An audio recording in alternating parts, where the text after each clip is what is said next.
mute. Better mute everyone apart from me and Mark. And unless you want, but if you want interactive, Mark, you just tell them to unmute. They have to unmute themselves. So, yeah, you better unmute. Anyway, ladies and gentlemen, girls and boys, and assembled company, welcome once more to the World Storytelling Cafe. And tonight we have a great friend of mine. We have shared many fields. Glastonbury Kids Area, in particular, and Cambridge Folk Festivals, but Coldham's Common.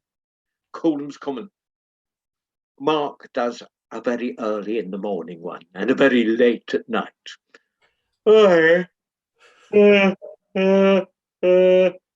Get up a little later and follow him. So we have known each other for a few years, probably a few hundred years. At least. Right now, yeah, isn't that true? It is. It is indeed. But right now, can you please put your hands together and welcome Mark Fraser? Hello. Over to you, Mark. Wonderful. Thank you very much indeed, John. That was wonderful. And welcome to the World Storytelling Cafe, which is an amazing place. I've brought my tent all the way to the World Storytelling Cafe, and I've parked it outside. I hope they don't mind. So I'm going to tell you a couple of stories this evening. Some stories you might have heard before, and some stories you can join in on. And some stories are so new, no one has heard them in the entire world, apart from possibly my next door neighbour, because the walls are quite thin. So I'm going to start with a new story. Now, I don't know what it's like where you are, but at the moment, it's really, really windy out there. It's really blowing a gale. And when I was walking out the side of my house, a very strange thing happened. I felt a little lump on my head, a little bump. And I thought, what is that? And when I looked down, there, on the floor, was an apple. I thought, oh, where's that come from? I looked up, and in the bushes, sticking out the bushes, was a big branch full of apples. I thought, there's an apple tree out there. I didn't know I had an apple tree. Where did that come from? I didn't plant it. And then I looked into it. And this is the story of how my apple tree appeared. Many thousands of years ago, the earth was just mountains and the land and a bit of sea. There was nothing else at all. But one day, a tiny little plant started to grow, and it grew and it got bigger and bigger and bigger and bigger until it grew into a huge, great big apple tree. And in the apple tree, there was at the top of the apple tree, nestled in all the branches, a huge, great big apple. It was about the size of your living room, Eva. It was that big. It was huge. And the apple tree sat on a tiny little hill. Over the years, all around the apple tree, more trees grew up. There were fir trees, there were oak trees, there were hazelnut trees. I can't think of any other trees. There were silver birch trees, there you go. There were popular trees. Well, they were quite well known. There were all sorts of trees all around that little hillside with the apple tree on top.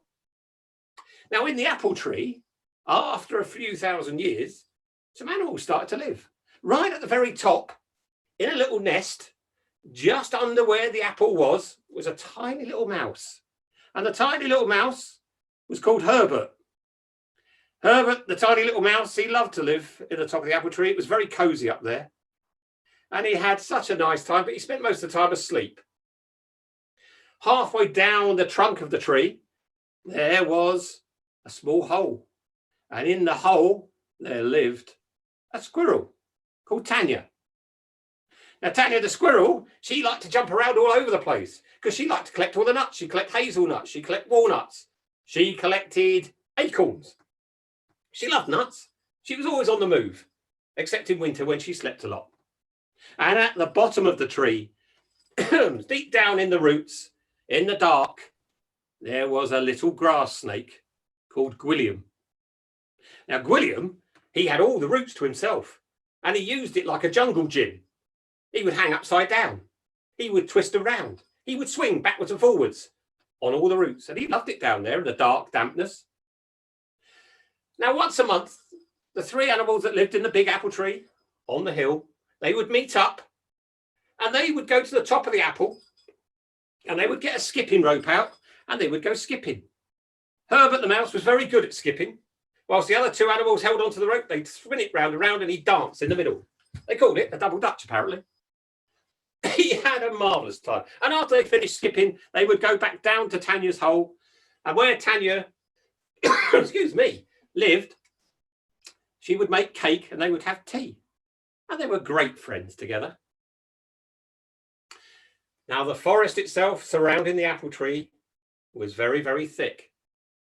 And it was very, very dark. And one night, in the darkness of the forest, 3 pairs of eyes started to blink. There were some small eyes with little black dots. There were some bright red eyes with shiny lights. I've got a cough. And at the top were some very clever eyes. Now, these eyes belonged to some villains. They're very small eyes with the little black dots. They belong to a duck called Maurice. Now, Maurice the duck was a villainous duck. The bright red eyes belonged to Randall, a weasel who didn't say very much. But the very clever eyes, they belonged to Madame Lupez, who was a fox. The 3 villains, they looked at the apple tree and said, "Ooh, oh, what we'd give for that apple. Oh, it's big, it's huge. We can all have a go at that. It looks wonderful." So Madame Lupez said, "We must have a plan." So they got a great big sheet of blue paper and they started to draw their plans. Now, Maurice the duck, he said, "I've got a plan." Quack, quack, quack. He said, "I'm going to fly above the tree, and when it rains, I'm going to put my umbrella up. And when I put my umbrella up, it's going to stop the rain going on the tree, and the tree is going to dry out, fall over, and we are going to have the apple." And Madame Lupez said, "Oh, I like that idea. Very good indeed." Randall, the red-eyed weasel, he pointed, because he didn't say very much, at his plan. And his plan was to dig underneath the tree so that the tree would fall over in the slightest wind. And they would get the apple. Madame Lupez said, "I quite like that idea. I've got a plan too, but we'll start with yours, Maurice." So Maurice, he took his big umbrella and he flew above the tree just as the rain started. Quack, quack, quack, quack, quack, quack. He opened up his umbrella. And when the rain came down, it bounced off the umbrella and missed the tree completely. "Ha, ha, ha, ha," he said. "This will soon dry it out." Quack, quack, quack, quack, quack. But what he didn't realize was that trees, they drink their water from the roots and they suck it up. So the rain bounced off his umbrella, went down the side of the hill, and the tree sucked it up. And inside the tree, the 3 animals said, "It's been very dry, hasn't it, recently? Oh, well." Madame Lupez said, "Maurice, your plan didn't work. Randall, you have a go." So Randall took his spade and he went out beside the tree and he started to dig a hole. And he started to dig and he digged and he digged and he dug and he dug and he dug and he dug and he dug and he went down and down and down. He got so far down, he got a red hanky out and he wiped his head. He said, "Whew, this is a long way down." And he dug and he dug and he dug and he dug. And he got to the point where he said, "I can't go any further. These roots go down to the centre of the earth. They're so big. I'll give up." And Madame Lupez said, "Randall, your plan didn't work." She said, "Leave it to me. My plan. I have a great big shiny axe and I'm simply going to cut that tree down." So Madame Lupez took a great big axe and she marched towards the apple tree. She stopped. She spat on her paws. She picked up her big axe. Oh! and she took a great big swing at the trunk of the tree. Now that tree had been growing for thousands of years. The bark was like iron. And when her axe hit the tree, it went.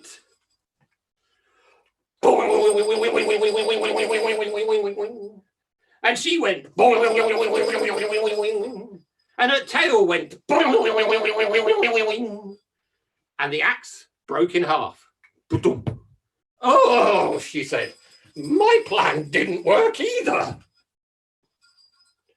In the tree, Herbert, Tanya, and William said, what was that? What was that noise? And they crawled out and they looked over a branch. And when they looked down, they saw a fox, a weasel, and a duck. At the bottom, the duck, the weasel, and the fox saw a mouse, a snake, and a squirrel. Said Madame Lupez, that squirrel would be tasty. Oh, quack, quack, quack, quack, said Maurice. I like the look of that grass snake. And Randall, the red-eyed weasel who didn't say very much, just looked at the mouse and said, said the three animals in the tree. Oh, look down there. They're villains. Come, said Madame Lupus at the bottom. We're going to make another plan. And they went back into the forest. When they went back into the forest, in the tree, the three animals, they said, we must keep a watch out. We must keep a watch out for those villains. And so Tanya got out her big old telescope. It was a rickety old thing. And she put it in the hole so she could see if anybody was coming. In the forest, Madame Lupus said, I've got a new plan. This is my new plan. I've got something special. And she held out her hand, and there in a dish was a tiny little flame. She said, we are going to burn the tree down. Whack, quack, quack, quack, quack, said Maurice. Wonderful idea. Randall said nothing. Yes, said Madame Lupus. We'll burn the tree down. We'll have barbecue snake. We'll have roasted squirrel. We'll have toasted mouse. And then we'll finish it off with baked apple. Lovely. In the tree, Tanya was looking through a telescope when she saw a light coming towards them. Oh, Herbert, she said, William, there's something coming. When they looked out through the telescope, marching towards them, holding burning torches, was a fox, a weasel, and a duck. Oh, what are we going to do? Said Herbert. We can't escape. Oh, how are we going to get away from those villains? I don't know, said Tanya. What are we to do? And just as the villains got close to the tree and were about to set light to the bottom, a strange thing happened. There was a rumble. There was a grumble. There was a shake.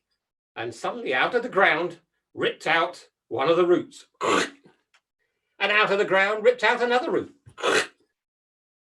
And the tree started to run. Oh, said Herbert, this is like having a piggyback. Oh, Tanya held on and William curled himself round a branch. Oh, my word, what are we doing? After them came the three villains with their torches. Stop them, catch them, said Madame Lupus. But they could run faster than the tree. The tree ran and ran and ran. The villains got closer and closer and closer. As they ran, the tree did something very peculiar. Past Tanya's ears, past Herbert's ears, and if snakes had ears, it would go past those as well. There were little black dots. What are those? Said Herbert. I think, said Tanya, catching one, I think they're seeds. And as the apple tree ran as fast as it could, it threw seeds behind it. The seeds hit the ground, and they were so magical they grew as quickly as they landed. Whoop, whoop, whoop. They grew in front of Madame Lupus. Oh, she stopped. Oh, she said, I nearly ran into that one.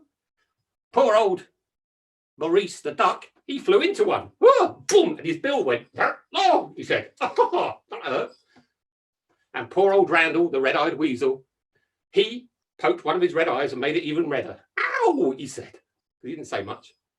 They stopped running because the apple trees grew all around. The apple tree kept running. And as it ran, it spat pips out behind it. Now that apple tree ran all around the world. And I think over the last couple of days, that apple tree has run past the back garden, because I didn't see that apple tree there a couple of days ago, but there it is now. And that is my story of how my apple tree arrived. Did you like that one? I'm going to tell you some more. Whoa. Thank you very much. Fantastic. And there's so many more people joined us during that story. Have we? Oh, there's Louis, who's here nearly every week. Ah, hello, Louis. And Lauren and Karen and everyone. Hello, everybody there. Loads of our regulars and DJ and everyone. So just a brilliant. And you're listening to Mark. If you missed the beginning, you're listening to Mark. Hello. And I think, Mark, I've interrupted you, haven't I? No, that's all right. Have you got another story? I have got several more. That's okay then. I'm changing that because that one is too hot. Right. I'm going to tell you a very silly story. Are you ready for a silly story? Can we unmute everybody?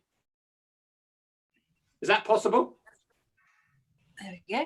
If they have to unmute themselves. Okay, everybody unmute yourself, because I need you to shout at me for this one.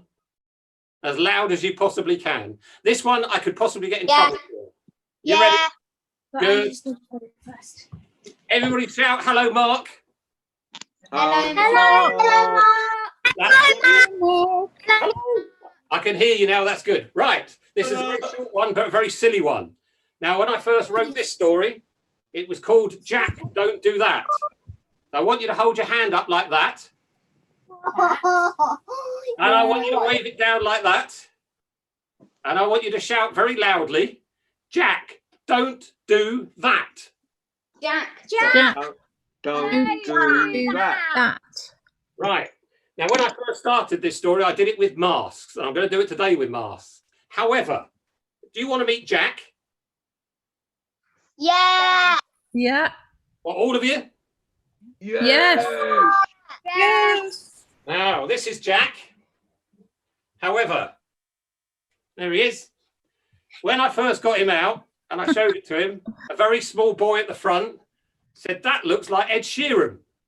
It does. It does. So we're going to change this now. I want you to put your hand up and I want you to shout, Ed Sheeran, don't do that. Ed Sheeran, don't do that. Do that. Now, when Ed Sheeran was very young, do you know what he liked to do? What was his favourite thing? Sing. Sing. Play the guitar. Busking, he could have done that as well. But I'll tell you what his favourite thing, I think I heard someone say it. Do you know what he liked to do? Sing. No, he liked to pick his nose. He loved to pick his nose. He'd always pick his nose. And when he did, everybody would shout, they'd shout, Ed Sheeran. Don't do that. Do that. Oh, one day, Ed Sheeran woke up and he yawned. Because he sings. What's the first thing you think he did? Picked his nose. He did. He stuck his finger right up his nose. And just at that moment, into his bedroom came Ed Sheeran's mum. Ed Sheeran's mum. She looked at Ed Sheeran and she said to Ed Sheeran, she said, Ed Sheeran, don't do that. So Ed Sheeran took his finger out of his nose. He went to go downstairs to get his breakfast. As he got to the stairs, what do you think he was doing? Picking his nose. He was picking his nose again. And he met his dad. Ed Sheeran's dad, everybody. Ed Sheeran's dad looked at him and he said, oh, he said, Ed Sheeran, don't do that. And so Ed Sheeran took his finger out of his nose.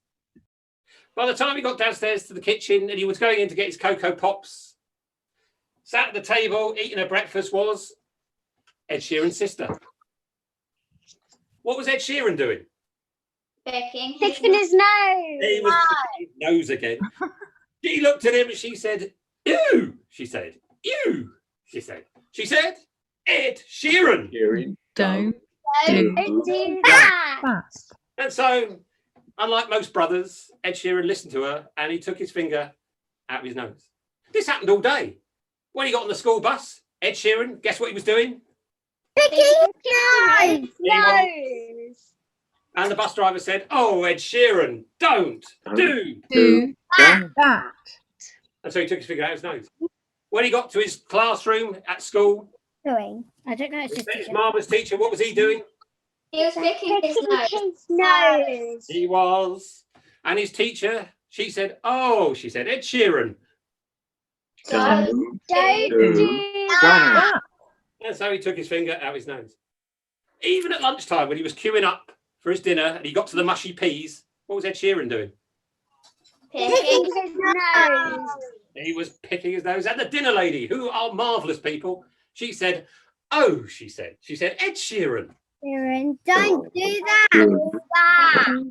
And so he took his finger out of his nose. All day long this happened. And when he got to the end of school, he was waiting for his mum to pick him up. And his mum came up and she said, "Ed Sheeran." He said, "What's that?" She said, "Ed Sheeran, we're going shopping." He said, "Okay." He said, "We're going to the high street." He said, "Fair enough." He said, "You're coming with me." He said, "I know." So they went to the high street. And when they got there, she got to a clothes shop. She said, "Ed Sheeran?" He said, "Yes." She said, "I'm going in this shop." He said, "Fair enough." She said, "You can wait outside." He said, "I will." She said, "Don't do anything silly." He said, "Like what?" She said, "Busking for a start." I said, "I won't." So she went into a shop. What do you think Ed Sheeran did? Pick his nose. Pick his nose. Oh, he did. He looked up the high street.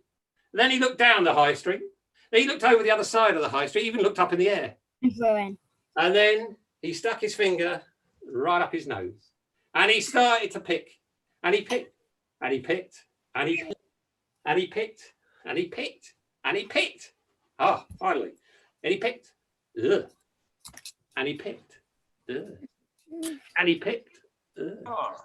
And he picked. Ugh. And he picked. Ugh.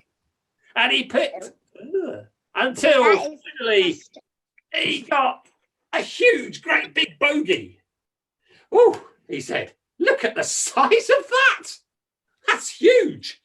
That's the biggest bogey I've ever picked. That's massive. Oh, I'm really proud of that one." And he was so interested in his bogey that he didn't notice a tiny little puff of green smoke that appeared beside him through a crack in the pavement. It got bigger and bigger and bigger until it grew into a big cloud of green smoke. And out of the green smoke came a bogeyman. Ugh. The bogeyman looked at Ed Sheeran and then he looked at his bogey. Ugh. He said, "I want that." Ed Sheeran said, "Well, you can't have it. It's mine." And the bogeyman said, "I want your bogey." "Why?" said Ed Sheeran. "What are you going to do with it?" "Ah," said the bogeyman. He said, "I might just eat it. Oh, nom, nom, nom, nom, nom, nom, nom, nom, nom, nom. Ugh." He said, "I might just wipe it on one of you lot." Ugh. Ugh. He said, "Or I might just put it in my pocket and keep it for later." Ugh. He said, "Or I might smear it over my head and I will be the biggest bogeyman in the whole world. I will be king of the bogeymen and all the other bogeymen will have to give me their bogeys." Ed Sheeran said, "Well, you can't have it. It's mine." And the bogeyman said, "Well, if you don't give me that bogey, I will take that bogey and I'll take you too." And Ed Sheeran said, "You can't have it." And so the bogeyman started to walk towards Ed Sheeran and he held out one great big bogey hand that was all slimy and drippy. And the bogeyman was about to grab Ed Sheeran and the bogey when out of the shop came Ed Sheeran's mum. She took one look at what was happening and then she went into a handbag that only mums can have. They're huge. And she took out a massive, great big hanky and she wiped up not only the bogeyman, she wiped up the bogey too. And then she wrapped it all up and she threw it in a bin. And then she looked at Ed Sheeran. And she said to Ed Sheeran, she said, Ed Sheeran. Don't do that. No, she didn't say that. She said, Ed Sheeran. That's what you do with that. Wait. And do you know what? I don't think Ed Sheeran has picked his nose ever since. And that is the story of Ed Sheeran's bogey. Oh my God. There. Okay. It's a very short, silly one. I hope you like the bogey story. I do. Just gonna have a quick drink. Beautiful Days was on this week, or not. Marvellous. So, that's a story about bogies, which you can eat if you're horrible. Yuck. But I'm going to tell you about something you can eat. I'm going to tell you, you can mute yourselves again now if you want. But I'm going to tell you a story now about ice cream. Ice cream. Anybody been on holiday yet? I have. I went for 1 week down to a coast down in Devon, and I went to a seaside town. And when I got to the seaside town, there was all the things you get in a seaside town. There were fish and chip shops. There were restaurants. There were news agents. But they all have one thing in common, seaside towns. They all have an ice cream shop. And this one I went to was no different. But as I travelled around, I did find one town that didn't have an ice cream shop on the seaside. And I thought, this is strange. And I heard the story of why. And this is that story. Now, once upon a time, way down the south in Devon, there was a seaside town that had an ice cream shop. It also had a mayor. Now, every 2 years, they swap the mayor over. They have a vote. And they get rid of one mayor, they get a new one, which is fine. And when they get a new mayor, they always have a huge, great big party, a great big celebration for the new mayor. And at that party, they have all sorts of things. What sort of things do you think you'll have at a party? You'd have sausage rolls. You'd have cake. Balloons. Balloons. You'd have balloons. Definitely have balloons. You'd have cake. Cake. You'd have cake. I like that. That's cake. Biscuits. Biscuits. And what else? Ice cream. Candy. Jelly. Sweets. Chocolate. Yeah, chocolate. Ice cream. Now, John's a bit old school. I know John would have cheese with pineapple on it because he's a bit old school, John. He'd have cheese and pineapple on sticks. I know he'd have that.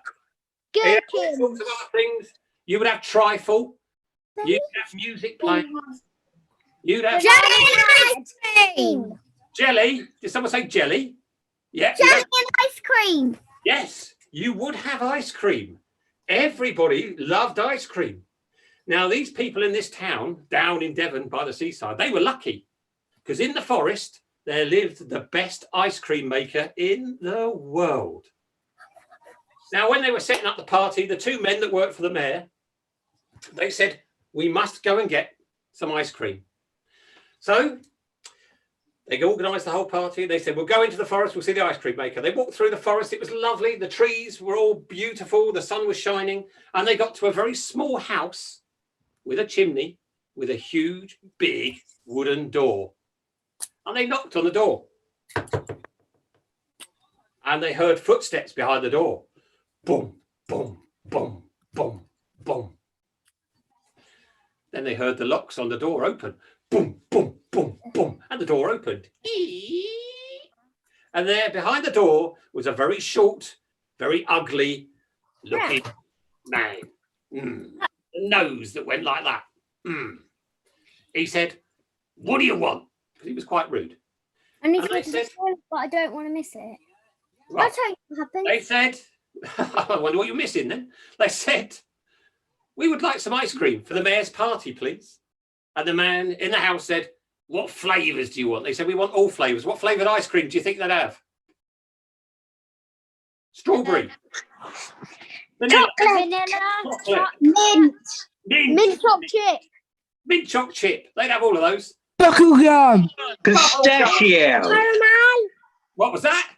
Caramel. fudge swirl. What, chocolate fudge? I can't even say that. Chocolate fudge twirl. That's great. I like that one. Salted caramel, peanut butter. Bubble gum. Bubble That's the gum. one that makes your tongue go blue, isn't it? Bubble gum. I like that one. My favourite, raspberry ripple. I like a raspberry ripple, me. They had all sorts of ice creams. They ordered them all. And the man behind the door said, right, I'll deliver them tomorrow, but I want paying.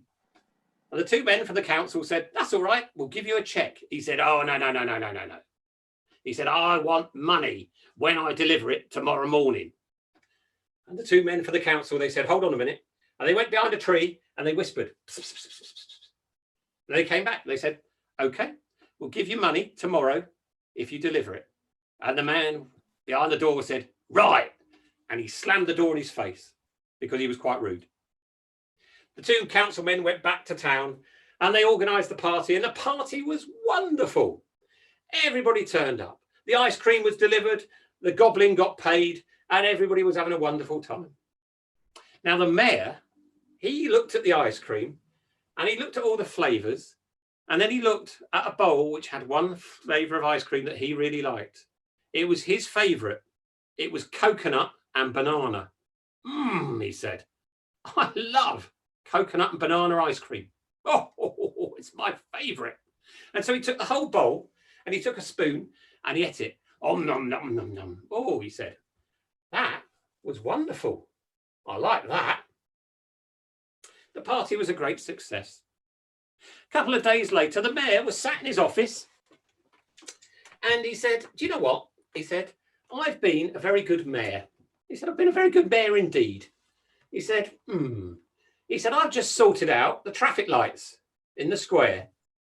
I've been such a good mayor, I think I deserve a reward. So he called the two men from the council in. The two men came in and they said, what is it? He said, I've just sorted out the traffic lights in the square. They said, oh, you are a good mayor. He said, I am. And I think I need a reward. He said, I would like, every single day, I would like 2 buckets of banana and coconut ice cream. 2, said the men from the council. We can afford it. Okay, we'll go and sort it out. So they went into the forest, through the trees. They got to the house that was cold and dark with a big chimney, and they knocked on the door. And they heard footsteps, boom, boom, boom, boom. And they heard the locks, boom, boom, boom, boom. And it creaked open. And the little man behind the door said, what do you want now? Can't be another party. You've just had one. What do you want? Because he was very rude. The men for the council said, it's the mayor. He's a very good mayor, and he would like every day 2 buckets of banana and coconut ice cream. 2? Really? He said, well, I want paying. They said, we'll pay you when you deliver. He said, rightio, I'll do it. And he slammed the door in their faces because he was quite rude. And the next day, into town on a horse and cart came the goblin ice cream maker. And when he came into town, he delivered to the mayor's office 2 buckets of banana and coconut ice cream. The men for the council paid him and he went. They took the buckets up to the mayor's office. The mayor took the buckets. He took a big spoon and he ate both buckets straight away. Oh, he said, I do like banana and coconut ice cream. That's my favourite.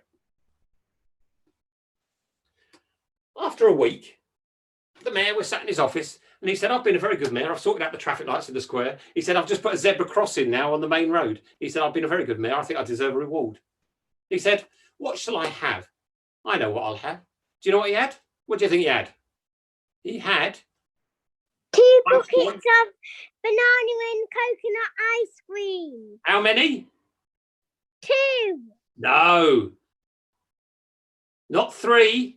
He had 4. 4 buckets of banana and coconut ice cream. He said, right, I fancy that. So he called the 2 men from the council. They came and he said, what is it? They said, I've just put a zebra crossing in on the main road. They said, oh, you are a good mayor. He said, I am. And I need a reward. I would like 4 buckets of banana and coconut ice cream every day. They said, 4? Okay. We can afford it. So they went into the forest. They knocked on the door of the goblin ice cream maker. And they heard boom, boom, boom, boom, boom, boom, boom, boom. And the little man said, what on earth do you want now? You've already got 2 buckets a day. They said, we would like 4 buckets of banana and coconut ice cream for the mayor. He's been very good. 4, he said. Bit greedy, isn't it? Okay, but I want paying. They said, we'll pay you when you deliver. He said, right. And he slammed the door in their faces because he was very rude. And the next day he came into town on his horse and cart and he delivered 4 buckets of banana and coconut ice cream. They took the 4 buckets up to the mayor's office. The mayor took the 4 buckets and he got a very big ladle this time. And he stuck it in the buckets and he ate the lot. Oh, he said, I love banana and coconut ice cream. It's my favourite.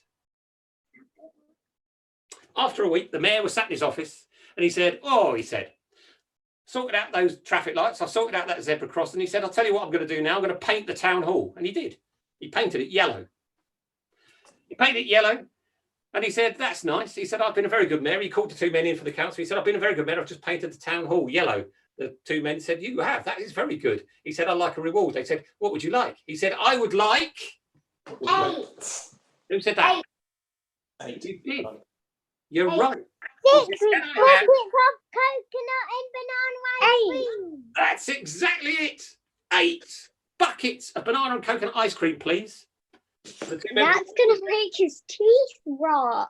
That will make his teeth rot. It probably will. He'll have to get wooden ones like John's got. Especially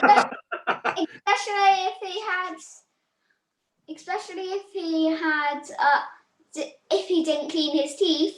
I'm sure he did clean his teeth. He was the mayor. He's got to smile for photographs. Like that. The 2 men from the council, they went into the forest, they knocked on the door. And they heard boom, boom, boom, boom, boom, boom, boom, boom, boom, boom. And their man said, what do you want now? What? You already got 4 buckets a day. They said, he's just painted the town hall yellow. We would like 8 buckets a day. 8? He said. It's a bit greedy, isn't it? Okay, but I want paying. They said, we'll pay you when you deliver. And he slammed the door shut again because he was quite rude. The next day he came into town in his horse and cart. He delivered 8 buckets to the mayor's office. And they took it up to the mayor. And the mayor, this time, he didn't take a ladle. He took a shovel. And he got all 8 buckets. And he went, He said, I love banana and coconut ice cream. It's my favourite. Yeah, I know. A week later, he was sat in his office. He thought, he said, getting a bit tubby here. He said, but it's all right. I'm all right. He said, I've just painted the town hall, sorted out the traffic lights, got the zebra crossing. He said, I tell you what I'm going to do. I'm going to get new football boots for the town football team. And he did. He said, I've been a very good mayor. I need a reward. He got the 2 men for the council where they came in. He said, what do you want now? He said, I've just got new football boots. They said, have you? That's good. He said, yep. And he said, I want a reward. And he said, what do you want? He said, I would like how many? 12. 12. 16. I heard someone say 16. 12. 16. He said, I'd like 16 buckets of banana and coconut ice cream. They said, 16? We can afford it. We'll do it. They went into the forest. They knocked on his door.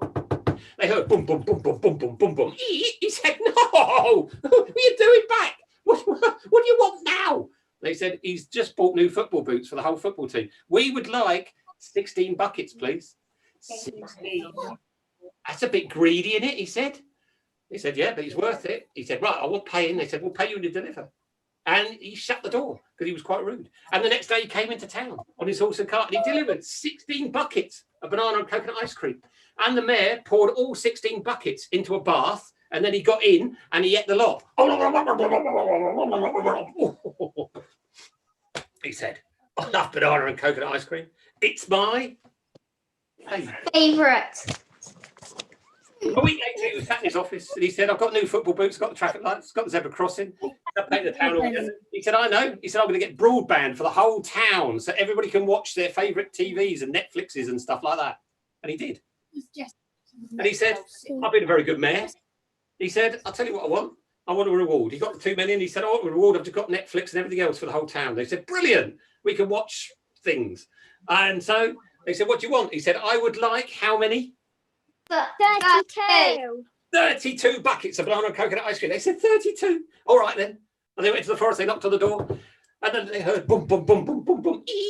And he said, oh, I can't make it that quick. What do you want now? They said, he'd like 32 buckets, please. What? He's got Netflix for the whole town. Oh, has he? Can I have it? He said, no, because you're not in the town. He said, oh, right, I want paying. And they said, we'll pay you when you deliver. And he slammed the door in their faces because he was quite rude. And the next day he came into town on his horse and cart and he delivered 32 buckets of banana and coconut ice cream. And the mayor took it to the swimming pool and tipped all of it into the swimming pool and then just swam up and down eating it. Oh, love banana and coconut ice cream. It's my Favorite. He got a little bit fatter, so when he stood up, his chair stuck to his bottom, but he had to walk around with it all the time. But that was fine, because that meant he could sit down wherever he went. He was okay. And then one day he was sat there, a week later, he was in his office. He said, I'll tell you what. He said, I filled out the football boots, did the traffic lights, did the painted it, did that zebra crossing, and I got Netflix. He said, I'm going to get a new shopping mall for the whole town. He did. He said, I've been a very good mayor. He said, I've just got that shopping mall. He got two blokes come in. They came in. He said, right. He said, I want a reward. I've just built a shopping mall. And they said, you have? That's very good. He said, I would like how many? 64. 188. 64. You see, I've made you do maths and you didn't realise, but never mind. Carry on. So he said 64 buckets of banana and coconut ice cream. And they said, 64? Okay. So they went to the forest. They knocked on the door. They heard boom, boom, boom, boom, boom, boom, boom, boom, boom. They said, I'd like 64 bucks. He said, I can't do 64. 64? That's too many. He must be huge by now. They said, he is getting a little bit fat. It is getting a bit worrying. They said, 64? Well, he's going to be huge soon. They said, yeah, he is a little bit too big. Is there anything we can do about that? And the little man with the nose said, yeah. He said, I could help you with this. Oh, said the men for the council. Can you? What can you do? He said, I can make him thinner again, but he can still eat ice cream. Really? Men? Oh, wonderful. He said, right. He said, but I want paying. The two men for the council said, we'll pay you when you deliver. He said, oh, no. I don't want paying with money for this. He said, I want something else. Two men for the council said, what do you want? He said, I would like to live in the town. He said, I'm fed up with living out here in the forest with the witch, the bear and the woodcutter. I want to live in the town with everybody else. The two men from the council said, really? A goblin living in the town? The house looks so And they went behind a tree and they had a whisper. They came back and they said, okay, you can make this dinner. We'll give you your reward. We'll pay you. Right, said the little man. And he slammed the door in their faces because he was still very rude. And he came into town the next day on his horse and cart. And he delivered 64 buckets of banana and coconut ice cream. And the mayor took all 64 buckets and he put them in a cement mixer and then just lay underneath it. And as it went round, he just poured it in his mouth. I love banana and coconut ice cream. It's my favourite. But the next day, he got a little bit thinner. And they delivered 64 more buckets. He ate all that and he got a little bit thinner. And he got thinner and thinner and thinner until he was back to his normal, very slim, athletic self, a bit like me. And so, two men for the council said, it worked. And that day, into town came the goblin on his cart. And he said, I want paying now. The two men for the council said, hold on, we'll just sort that dog out. He said, we'll pay you now. They said, we got a shop for you. He said, great, I can make my ice cream. That's what I want. He said, come with us. They took him down a road, down an alleyway, round a corner, down some steps, and they got to a door. And they said, here it is. He said, okay, it will do, I suppose. They said, well, come in. So they went in, and the goblin said, it's a bit warm in here, isn't it? The two men said, no, it's not here. It's down in the cellar. So they went down the stairs into the cellar, and it got warmer. He said, it's a bit too warm in here. What's going on? They said, it's not here. It's at the back of the cellar. Come over here. And they went to the back of the cellar where it was darker, and it was roasting. The goblin said, I can't make ice cream in here. It will melt. It's too hot. It's really boiling. He said, what's next door? They said, it's the pizza oven company. Oh. He said, really? He said, what's on the other side? They said, it's the chili sauce maker. He said, make ice cream in this? You've tricked me. He said, it's the only shop available, I'm afraid. It's the only one you can have. You've tricked me. You've tricked me. I will be back. And he left. He got on his horse and cart and he went back into the forest. The next day was the start of the school holidays. Hurrah! And all the children were out playing. They were all having a great time when a cart came into town and it had a big cover over it. And it came into the centre of town and it put out a little notice and it said free ice cream to all kids. And all the kids queued up and some of them had 2 ice creams and they were free. And then a notice came out saying sold out and the cart left again.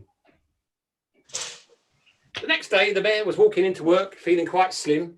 He said, oh, I feel much better these days. I'm going into my office in the nice yellow town hall.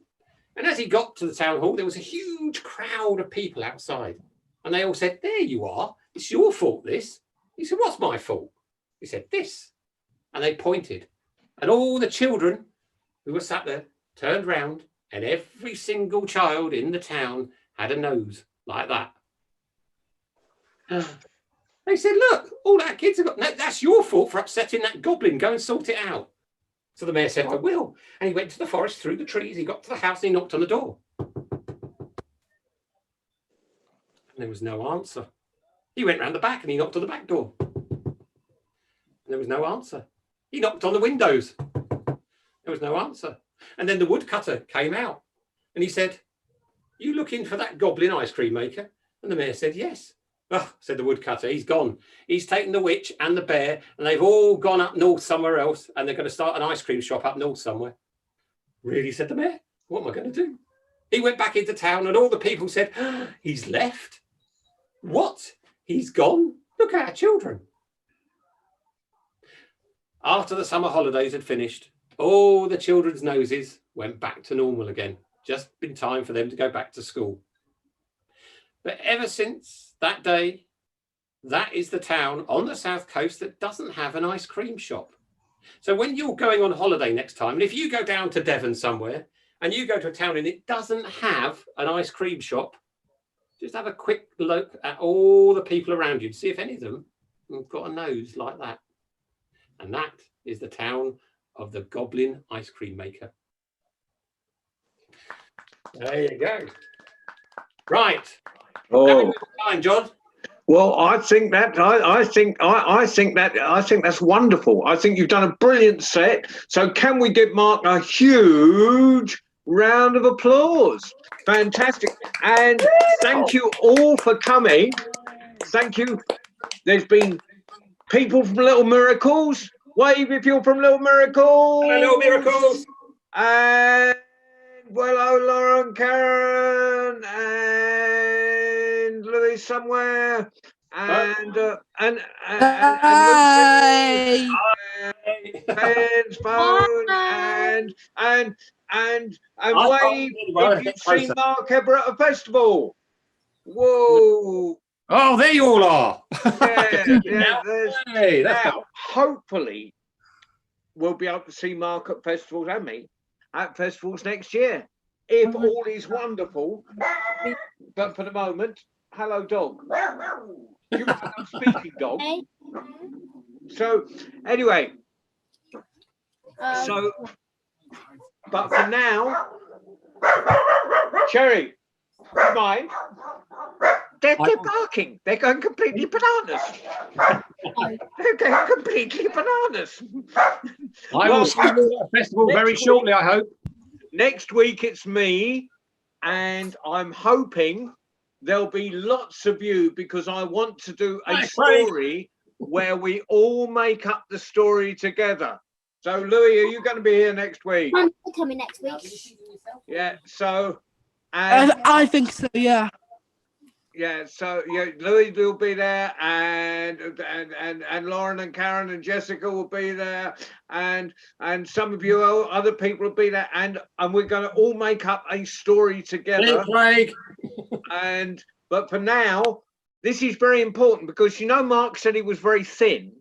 That's because for the whole of lockdown, he's only had apples to eat out of that first story, and so he needs a little more to eat, and the only way he can get that is if he makes some money, because normally we make a bit of money at the festivals, but he can't do that. So there's a hat, and if you drop something in the hat, like go to the site, if you're looking on Facebook or something, go to the World Storytelling Cafe.com site, and there'll be a little hat next to Mark's name, and you can drop something in it. But not apples, I've got loads of them. Thank you very much. You've been wonderful. As always, give yourselves a round of applause.